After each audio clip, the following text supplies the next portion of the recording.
సంవత్సరాల తరబడి government job కోసం వేచి చూస్తున్నారా? కేవలం 8 నెలల్లో మీ కల నెరవేర్చుకోండి. వెంటనే కింది నంబర్స్‌కి కాల్ చేయండి.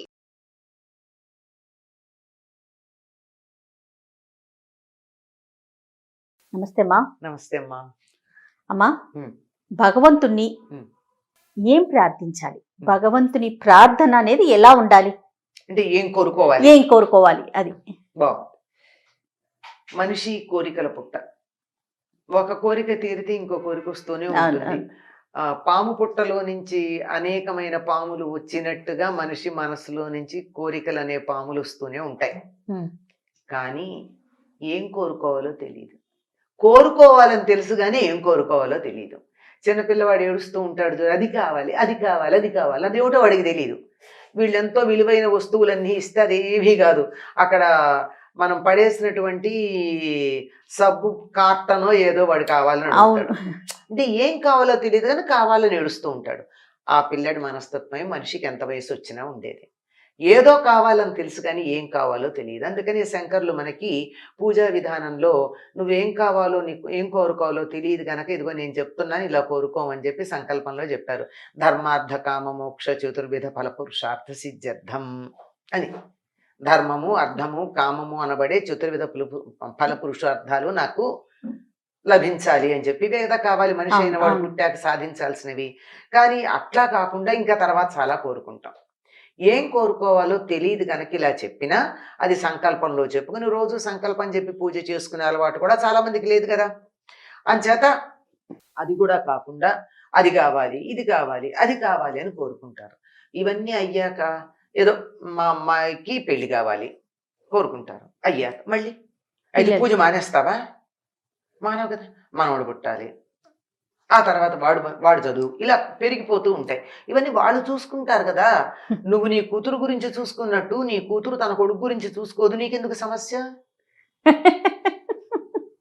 ఇంకా ఎంతకాలం రాచుకుంటావు, పూచుకుంటావు, పట్టుకుంటావు?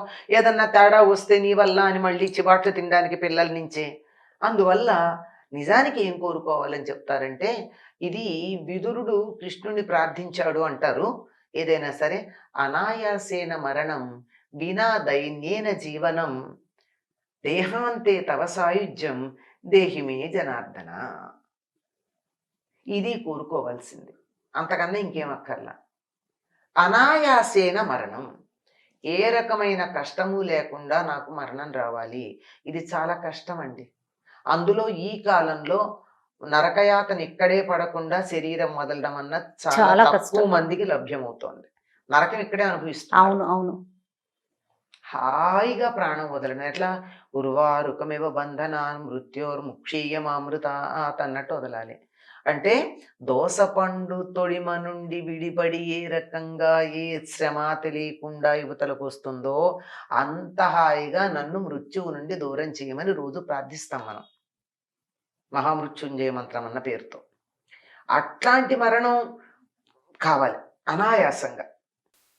జీవితం అంతా ఎందుకు కష్టపడతామో తెలుసా అమ్మా? సుఖంగా చచ్చిపోవడానికి. కానీ ఎంతమంది గ్రహించట్లా.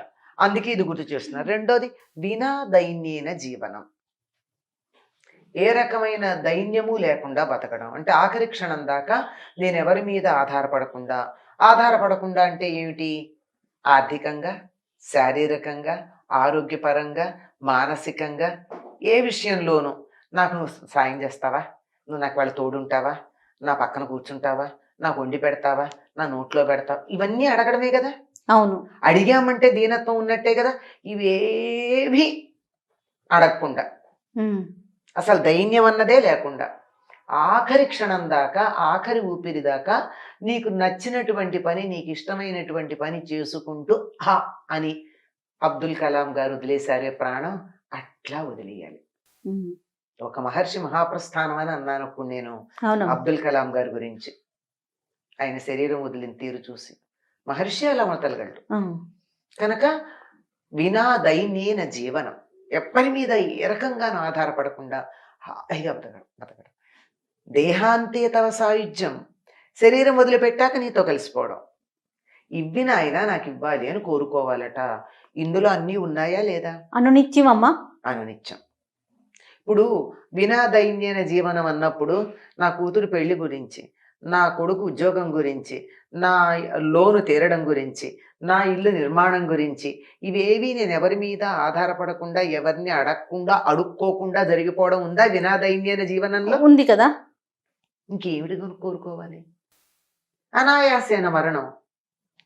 ఏ గొట్టాలు సూదులు శరీరంలో లేకుండా అలా హాయిగా ఉన్నది ఉన్నట్టుగా చెప్పాక అబ్దుల్ కలాం గారి లాగా చక్కగా నచ్చిన పని చేసుకుంటూ అలా శరీరం వదలడం అన్నది నచ్చినటువంటి సముదాయంలో ఉండి అలా వెళ్ళడం ఉన్నదే. ఇది కోరుకోవాలి, ఇది భగవంతుని ప్రార్థించాలి. ఈ విధంగా ప్రార్థించడం అన్నది తప్పనిసరిగా చేయాల్సింది. సంకల్పం చెప్పి పూజ చేసేటప్పుడు ధర్మార్థ కామ మోక్ష చతుర్విధ ఫలపురుషార్థాలని చేయాలి. మామూలుగా ప్రార్థన చేసుకోవాలి. అవేం లేకుండా ప్రార్థన చేస్తే అనాయాసేన మరణం వినాదైన్యన జీవనం దేహాంతే తవ సాయుధ్యం దేహిమే జనార్దన. అమ్మవారి కూడా అయితే మహేశ్వరి అంటాం అంతే. అలా అదే కావాలని ప్రార్థించుకోవాలి. జీవితం అంతా ఎందుకు కష్టపడతామో తెలుసా అమ్మా? సుఖంగా చచ్చిపోవడానికి. కానీ ఎంతమంది గ్రహిస్తున్నామమ్మా ఈ విషయాన్ని? గ్రహించట్ల. అందుకే ఇది గుర్తు చేస్తున్నారు. రెండోది వినాదైన్యన జీవనం. ఏ రకమైన దైన్యము లేకుండా బతకడం అంటే ఆఖరి క్షణం దాకా నేను ఎవరి మీద ఆధారపడకుండా అంటే ఏమిటి? ఆర్థికంగా, శారీరకంగా, ఆరోగ్యపరంగా, మానసికంగా ఏ విషయంలోనూ నాకు నువ్వు సాయం చేస్తావా, నువ్వు నాకు వాళ్ళ తోడుంటావా, నా పక్కన కూర్చుంటావా, నాకు వండి పెడతావా, నా నోట్లో పెడతావా, ఇవన్నీ అడగడమే కదా. అవును, అడిగామంటే దీనత్వం ఉన్నట్టే కదా. ఇవేవి అడగకుండా అసలు దైన్యం అన్నదే లేకుండా ఆఖరి క్షణం దాకా, ఆఖరి ఊపిరి దాకా నీకు నచ్చినటువంటి పని, నీకు ఇష్టమైనటువంటి పని చేసుకుంటూ హా అని అబ్దుల్ కలాం గారు వదిలేశారే ప్రాణం, అట్లా వదిలేయాలి. ఒక మహర్షి మహాప్రస్థానం అని అన్నాను అప్పుడు నేను అబ్దుల్ కలాం గారి గురించి. ఆయన శరీరం వదిలిన తీరు చూసి మహర్షి అలా వదలగలడు కనుక వినాదైన్యేన జీవనం. ఎప్పటి మీద ఏ రకంగానూ ఆధారపడకుండా హాయిగా బతకడం. దేహాంతే తవ సాయుధ్యం, శరీరం వదిలిపెట్టాక నీతో కలిసిపోవడం. ఇవ్వి నాయన నాకు ఇవ్వాలి అని కోరుకోవాలట. ఇందులో అన్నీ ఉన్నాయా లేదా? అనునిత్యం అమ్మా, అనునిత్యం.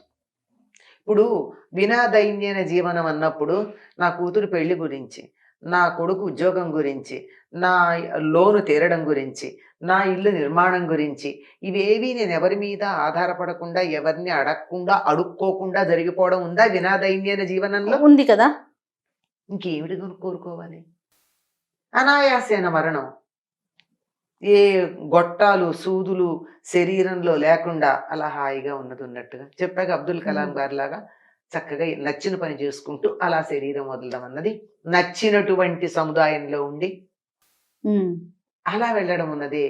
ఇది కోరుకోవాలి, ఇది భగవంతుని ప్రార్థించాలి. ఈ విధంగా ప్రార్థించటం అన్నది తప్పనిసరిగా చేయాల్సింది.